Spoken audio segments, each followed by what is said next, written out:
everyone. It's literacy specialist and mom Mohini Pollock. Today I'm having a conversation with Laura Giske, who's all the way on the East Coast. She owns Laura Giske Tutoring. She's a highly experienced educator who's going to be talking to us about the whole child approach. So if you want, or if you've hired academic support for your kids and you're not seeing them as engaged as you'd like, if you're not seeing them make the progress that you would like them to see, then listen up because we've got some answers for you. Hi, so excited to be here today. So thanks for having me.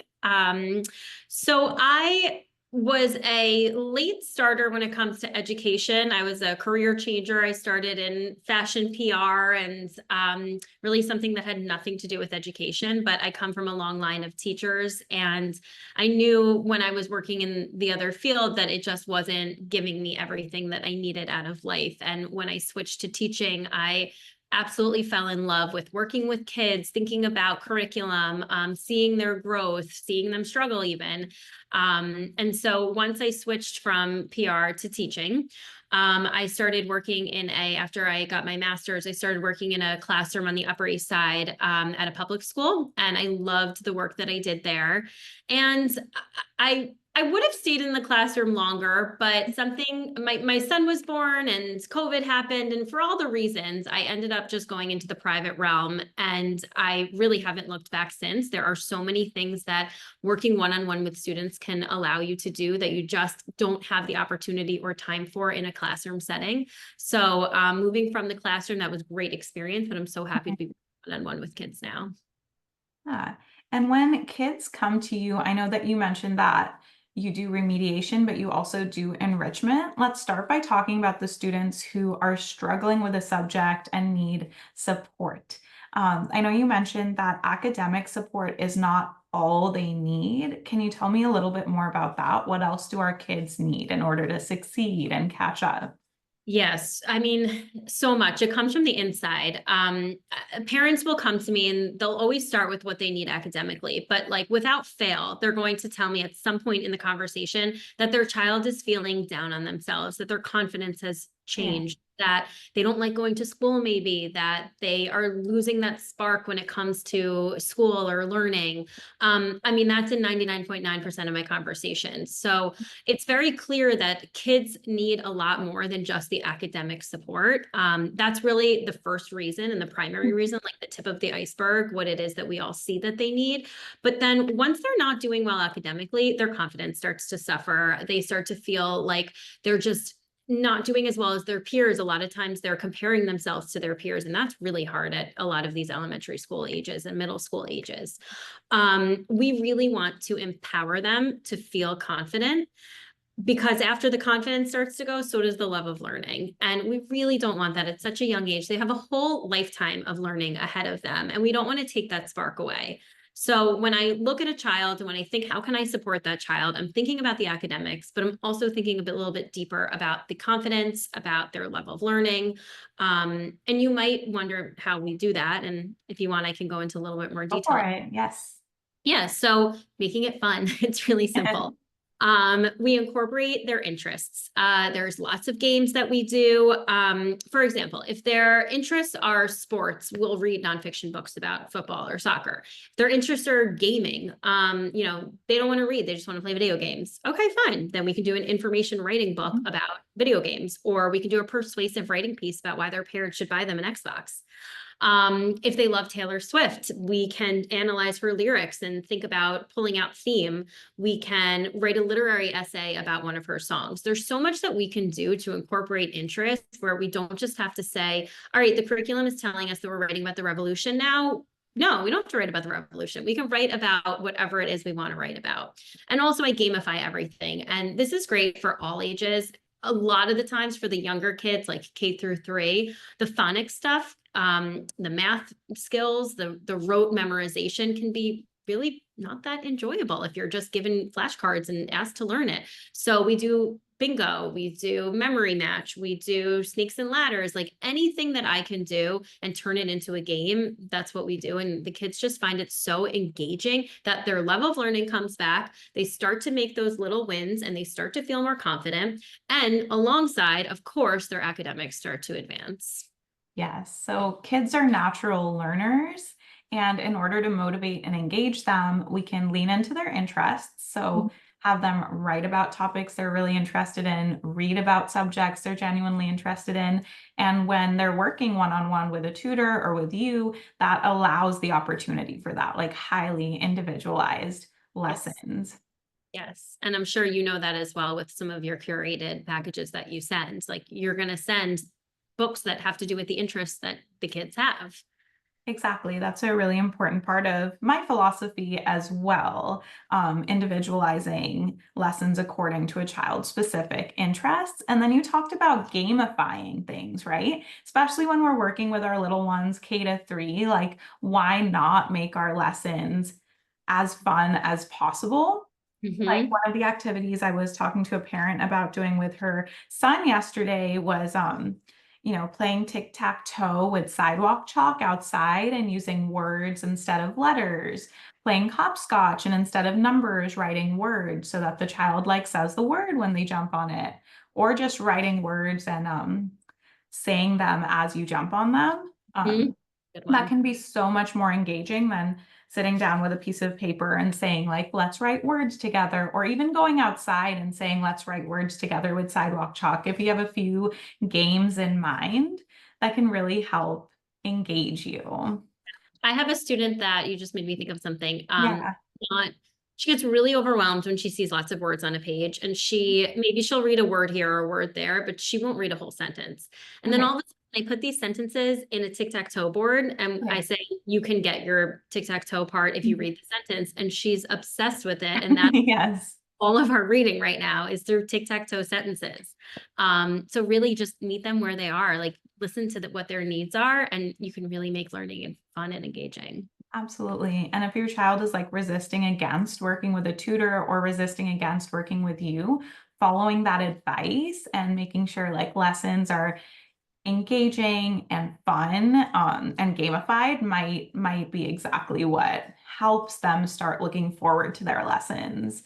Um, to get our students and our kids excited about learning, sometimes like prizes and incentives can be really helpful. Um, when we were talking about this earlier, I immediately thought of Jack Black in the School of Rock. There's a scene where he goes into the classroom, he sees this poster with merits and demerits, like Oh, next to each name, there are stars, and then these like black, I don't know, black circles or something, and he just rips it off the wall. I think that, I think there are a lot of people who are very anti incentives, prizes, and stickers. Personally, I have really enjoyed using sticker charts, games with prizes in my classroom and with my students. And I think that if you have a teacher who cares, a teacher who plans and prepares, creates engaging lessons, then, incentives, stickers, and prizes are just like a great complement to that. And they add to that. What do you think? there's so much to be said about this. Like where do I begin? I joke with parents when I ask them on the first day, is candy okay? And Yeah. I'm not above bribery, and it's not bribery, joking aside, but Mhm. it is really just giving them an opportunity to feel rewarded for some extra work that they're doing or for doing something that might be hard for them. If you Yeah. have a K-3 student that is struggling in something, their internal motivation is not necessarily there. Like, why would a 6-year-old want to be sitting down doing something that's genuinely hard for them? Maybe Mhm. that's not really where their internal motivation is going to Mhm. be shining. So why not provide them with some external rewards that can really get the ball rolling? And I always tell parents, like, you can start with some external rewards, whether it be a sticker or a prize, It doesn't mean that they're going to rely on those external rewards forever. It just means that you're Yes. kickstarting the behaviors that you're looking for. And eventually the kids are just going to, it's going to be such rote skills that they will do it on their own and kind of forget about the rewards. But it's okay that a child needs some kind of external motivation to start doing those behaviors. We do a ton of different rewards at my company. I'm happy to go into detail. If Yeah, go ahead and give us some more stories about it. Yeah. Yeah, so the first thing that families get when they start with me is a tutoring care package Mhm. that includes like really simple things from like a notebook with their name on it Yeah. and a special pen that really, if I stopped there, that would be enough. Kids really enjoy like working with materials that they feel ownership over, that they're excited about. I could stop there. I also give them like a t-shirt that makes them feel excited about Yeah. tutoring. And then I give them, this is really, really picker, some Smarties, because who doesn't love candy as long as there's no allergies. And whenever I see a kid open up this package and they get to the Smarties, they immediately feel at ease. And I know that they're nervous to start tutoring. So I know that giving them something that makes them feel comfortable and happy is that quick release of serotonin that I know they're going to Yeah. have a session. Mhm. All those nerves just kind of disintegrate. And then from there, every student, regardless if they need it or not, has a positive reward system. When I was a classroom teacher, we would only do a positive reward behavior system with like the kids who needed it. But the truth is, everyone can benefit from it and everybody Yes. enjoys it. So when you're working one-on-one with kids, why not? So I do, for most kids, they earn a sticker at the end of every Mhm. session, which is motivating in and of itself. Yeah. And then they can trade in packages of stickers for bigger prizes. Typically after like 8 or 10 sessions, they get a bigger prize. Some kids that doesn't work for, and that's where tutoring also is wonderful because nothing is one size fits all and we can individualize everything. So some kids need more instant gratification and they're provided with a prize box at the end of each session. Some kids need 20-minute intervals where they receive a sticker for doing what they need to do every 20 minutes. Whatever it is that works for each child's needs, we try to provide that for them. And then every kid in the company just gets an end of semester treat, whether it be like sunglasses, personalized water bottles, bookmarks, whatever it is, just to show them we know you worked extra hard this semester and you deserve to be rewarded for that. Yeah, I mean, based on what I've seen over the course of like 8 years of teaching children, is that you can have a child who's genuinely engaged in their learning and also wants to earn a sticker or a prize for what they're doing. Yep. You took me back to a period when I was substitute teaching in a Bay Area school district, and it was a classroom of ninth graders. It was a chemistry class. I think that's the only time I've ever taught chemistry, high school chemistry. And they were doing some independent work after like a period of instruction, and I was walking around with these like big oversized stickers that I always brought with me when I was substitute teaching. And the second they saw me take those out and start, like observing what they were doing and handing out stickers to people who were really engaged, like everyone got super focused. You could probably use a sticker to motivate me. I feel like you're It never too old. 100%. It really isn't bribery. It really is just showing them an appreciation for what they're doing and the work that they're doing Yeah. is being noticed. And really, that's I what think kids that's exactly need. what it is. It's, oh, this teacher like sees something in me. She recognizes that I'm engaged and she appreciates that I'm here and Yeah. I'm present and I'm working. Um, And with that said, I mean, we're constantly doing verbal praises and affirmations, and that goes a long way too. It's not physical, but just a little bit of, oh wow, I see you're working really hard there. That looks a little bit difficult, and I can tell you're trying and you're persevering. Teaching them those big words is also goes a very long way in terms of rewards or verbal rewards. Absolutely. So what Laura and I do is a little different. Laura manages her own tutoring company where she matches tutors and students, makes sure that families are meeting the goals that they've set for their kids, and also works directly with some of the students. On the other hand, I create customized reading and writing programs that are sent home. Parents and kids do activities together through my programs.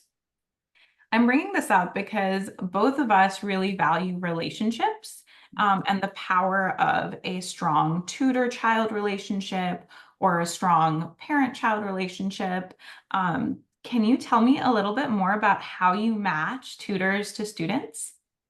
Yes, this is a huge piece of my puzzle. And I feel like a big thing that sets my company apart from other tutoring companies. I really, really value, like you said, and like you do, the relationship and a long-term relationship at that.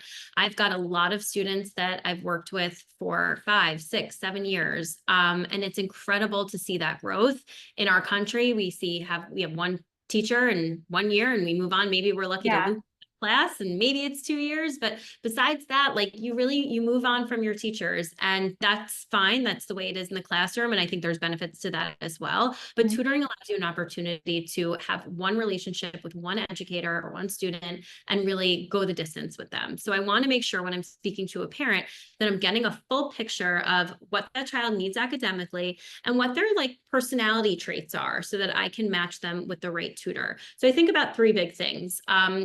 First and foremost are the academics. Like I need to know, is the tutor going to be able to provide the academic goals that this child has? So I'm thinking about like, is this child looking for enrichment? Are they looking mhm, for remediation or support? Do they need someone with a special ed background? Do they mhm. need somebody who's specifically trained in Orton Gillingham or Wilson? Yeah, Um, Also, we do a lot of test prep. So teachers who are trained in ISEE test prep with that as well.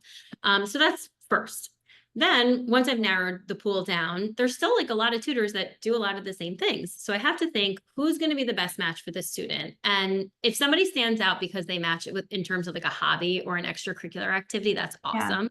And kids that are athletes and the tutor is an athlete or a marathon runner, and I know they'll be a good match. But other than that, most of the time I'm thinking about their personality traits. I'm thinking like, who's an introvert, who's an extrovert, who has more of a strict, structured teaching approach, who's a little bit more flexible, who's a big cheerleader, really what's going to get this kid motivated and what's going to match their personality needs. And then of course, logistics, are they in person, are they virtual, New York, New yeah, York City, things like that. absolutely.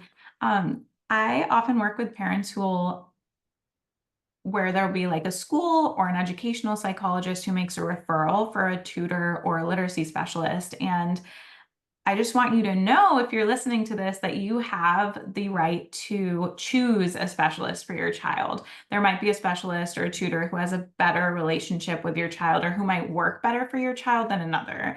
And then if you are a parent who's looking for enrichment, then again, like you can interview tutoring centers and figure out which ones are going to put in the most effort when it comes to finding the right fit for your kids. Like Laura's definitely doing a lot more when it comes to matching children with tutors than I've noticed other tutoring centers do. So make sure you take your time and find the right fit. You could spend the same money on an hour of tutoring, or you could spend the same money paying a tutoring center that puts no time into matching and a tutoring center that invests time in that. I think that's important to know. I mean, I know when it comes to service providers, I've my child has a pediatrician, my child has a dentist, my child has, other service providers. And we often think like whoever we're assigned to is it. But if you do get a referral, know that you can kind of interview and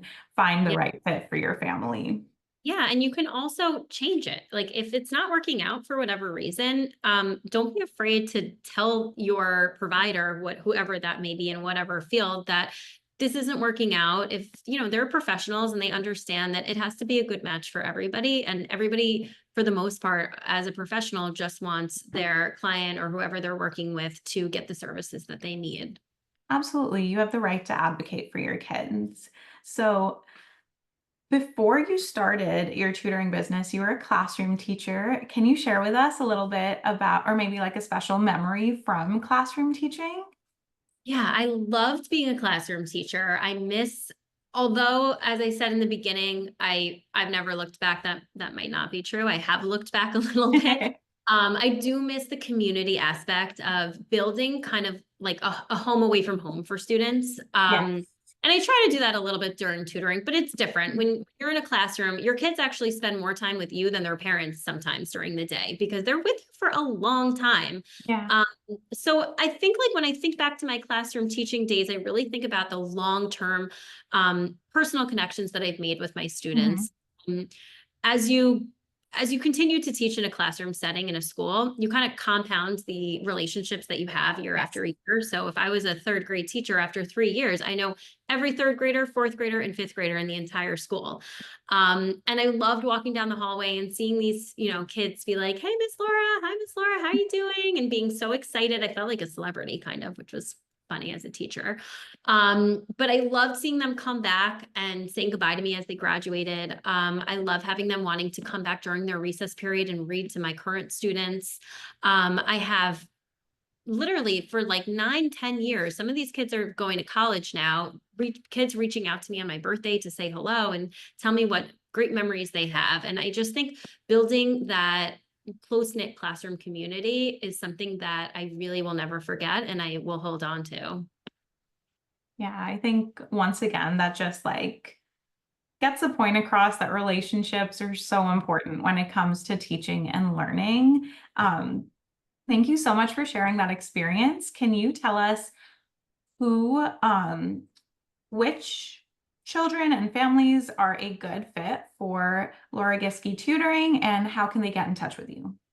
Yeah. I would say families who have students or children ranging from grades K through 8, Mhm. although a pre-K right now and you want to start getting a jump ahead for during the spring or summer, that's also a great time.